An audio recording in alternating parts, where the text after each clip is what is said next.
আমি ওমরের নামে আল্লাহর কাছে নালিশ করব। কি নালিশ করবে? যে ওমরের আমলে আমি না খেয়ে আছি, আমার সন্তান না খেয়ে আছে। কথা বুঝতে পারছেন? এই কথা শোনার সাথে সাথে উমর রাদিয়াল্লাহু আনহুর মানে বুকে আল্লাহ পাকের ভয় চলে আসে, হৃদয় প্রকম্পিত হলো।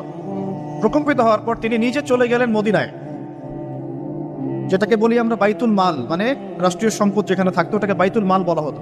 সেখান থেকে একটা আটার বস্তা নিজের কাঁধে উঠিয়েছেন, উঠিয়ে নিজে পায়ে হেঁটে ওই মহিলার বাসায় যাচ্ছেন।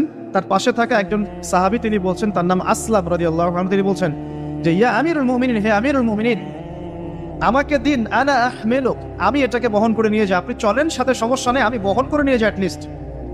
তখন উমর রাদিয়াল্লাহু আনহু বলছেন, দিলের কান দিয়ে শোনেন কথাগুলো, উমর রাদিয়াল্লাহু আনহু বলছেন, হাল আনতা তাহমিলু উযরি ইয়াউমাল কিয়ামা, তুমি কি কিয়ামতের মাঠে আমার পাপের বোঝা বহন করবে? সুবহানাল্লাহ, চিন্তা করে দেয়।